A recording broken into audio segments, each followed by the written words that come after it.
છેલ્લા ઘણા સમયથી ભાજપના ધારાસભ્ય અને અધિકારીઓ વચ્ચે ટસરના દ્રશ્યો સર્જાતા હોય છે, જેમાં ધારાસભ્યો મોવડી મંડળને સતત ફરિયાદ કરતા હોય છે કે અધિકારીઓ અમારી સાંભળતા નથી, નિષ્ઠાથી કાર્ય નથી કરી રહ્યા, ભ્રષ્ટાચાર આચરી રહ્યા છે જેવી ફરિયાદો મોવડી મંડળને સતત મળતી જ હોય છે। તે વચ્ચે વધુ એક રાજકોટના ધારાસભ્ય ડોક્ટર દર્શિતા શાહ દ્વારા પણ અધિકારીઓ સામે મોરચો માંડવામાં આવ્યો છે। નમસ્કાર, ન્યૂઝ રૂમની સાથે હું છું મેક્ષુ ઠક્કર।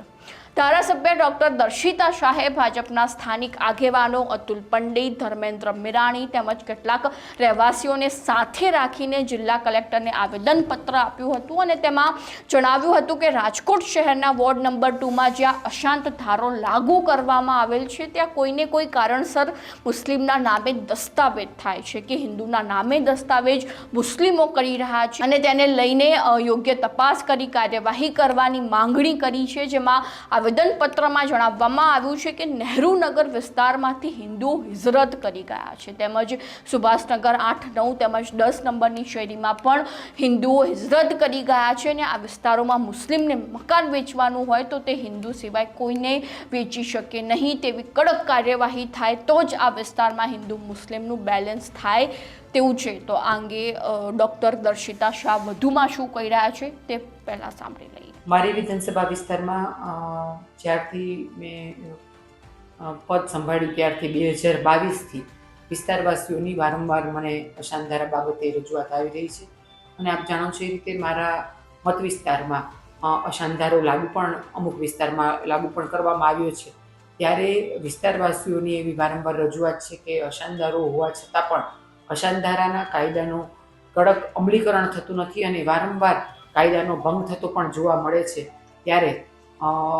આ બાબતે વિસ્તારવાસીઓએ વારંવાર અમને રજૂઆત કરેલી છે અને એ બાબતે ધ્યાનમાં લઈને ગઈકાલે સમગ્ર વિસ્તારવાસીઓને લઈને અમે કલેક્ટરશ્રીને મળવા ગયા હતા કે જે જગ્યાએ અશાંત ધારો લાગુ થયેલો છે ત્યાં કડકપણે કાયદાનું પાલન થાય અને વિસ્તારવાસીઓને જે કંઈ પણ સમસ્યા છે એ સમસ્યાનું નિરાકરણ થાય એ સંદર્ભે અમે કલેક્ટરશ્રીને મળવા ગયા હતા કે આ જગ્યાએ આ વિસ્તારમાં અશાંત ધારો લાગુ હોવા છતાં પણ એનું કડકપણે અમલીકરણ થતું નથી એ બાબતે રજૂઆત કરવામાં આવી છે। 2022થી ઘણા બધા વિસ્તારમાં અશાંત ધારાને લીધે અશાંત ધારો નવો લાગુ કરવા બાબતે વિસ્તારવાસીઓની રજૂઆત કરવામાં આવી હતી। એ બાબતે પણ અમે 2022થી કલેક્ટરશ્રીને એ બાબતે પણ રજૂઆત કરેલી છે। તો એ બાબતે પણ એ કલેક્ટરશ્રીને ઝડપી કાર્યવાહી કરવા માટે થઈને, કારણ કે 2022થી નવા વિસ્તારમાં અશાંત ધારો લાગુ કરવો તો એ બાબતે પણ કાર્યવાહી કયા તબક્કે પહોંચી, એનું શું આયોજન થયું અને એ બાબતે શું નિર્ણય લેવાયા એ બાબતે પણ કાંઈ અમને જાણકારી હતી નહીં। તો એ બાબતે પણ કલેક્ટરશ્રીને અમે રજૂઆત કરી છે કે ભાઈ 2 વર્ષથી અમે આ નવા વિસ્તાર લાગુ કરવા બાબતે અમે રજૂઆત કરેલી છે, તો એ બાબતે પણ હવે જલ્દી નિર્ણય થઈ શકે એ બાબતે રજૂઆત કરવામાં આવી હતી। ડૉક્ટર દર્શિતા શાહ દ્વારા જણાવવામાં આવ્યું છે કે આ વિસ્તારમાં પોલરાઇઝેશન થવાથી આ વિસ્તાર સંવેદનશીલ બનતો જાય છે, જેમાં રૈયા રોડ પર દર વર્ષે જન્માષ્ટમી નિમિત્તે શોભાયાત્રા નીકળે છે અને ત્યારે આ સંવેદનશીલ વિસ્તારમાં વિશેષ બંદોબસ્તીની જરૂર રહે છે અને હાલ આ વિસ્તારમાં જે મકાનોના સોદા થઈ રહ્યા છે તેમાં બ્લેક મનીનો પણ ઉપયોગ થઈ રહ્યો છે તેવો ઘટસ્ફોટ ડૉક્ટર દર્શિતા શાહ દ્વારા કરવામાં આવ્યો છે અને તેની સાથે સાથે મની લોન્ડરિંગ પણ થયું છે તેવું પણ જાણવા મળ્યું છે અને અગાઉના નાયબ કલેક્ટર ચૌધરી તથા નાયબ મામલતદાર જો અસરકારક કામગીરી કરે તો આ સમગ્ર ઘટનાઓ ન બને તેવું ડૉક્ટર દર્શિતા શાહ દ્વારા જણાવવામાં આવ્યું છે, પરંતુ આ મામલતદાર અને નાયબ કલેક્ટર દ્વારા યોગ્ય કાર્યવાહી નથી કરવામાં આવી રહી, જેમાં હાલના નાયબ કલેક્ટર તથા તેની નીચેના અધિકારી પોલીસ તથા હાઈકોર્ટના બહાના આપીને મુસ્લિમોને મંજૂરી આપતા હોય તેવું જણાઈ રહ્યું છે। તો આ બાબતમાં ઊંડાણપૂર્વક તપાસ કરવી જરૂરી છે। આ સમગ્ર વિગત જે છે તે આવેદનપત્રમાં નોંધવામાં આવી છે। હવે મહત્ત્વની વાત તો એ છે કે અધિકારીઓ જે નિષ્ઠાપૂર્વક કાર્ય નથી કરતા, પોતાનું કર્તવ્ય સમજીને કાર્ય નથી કરતા, તેની ફરિયાદો સતત નોંધાતી હોય છે, તેમના ભ્રષ્ટાચાર અંગેની ફરિયાદો પણ સતત નોંધાતી હોય છે, જેમાં મુખ્યમંત્રી ભૂપેન્દ્ર પટેલ પણ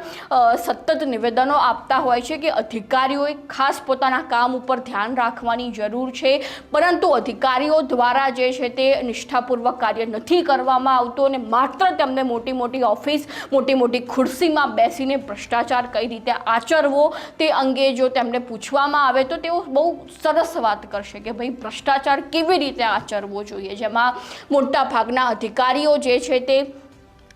માત્ર મોટી મોટી ખુરશીમાં બેસીને ભ્રષ્ટાચાર જ આચરતા હોય છે. હું બધા જ અધિકારીઓની વાત નથી કરતી, પરંતુ જે છે તે અમુક અધિકારીઓને છોડીને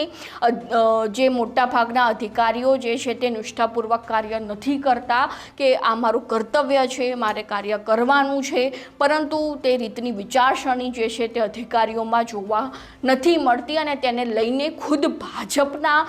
ધારાસભ્યો એટલે સત્તા પક્ષના નેતાઓ પણ કંટાળી ચૂક્યા છે. જેમાં પહેલાં આપણે એવું સાંભળતા હતા કે વિપક્ષના નેતાઓ જે છે તે અધિકારીઓની સામે હલ્લાબોલ કરતા હોય, પરંતુ હવે તો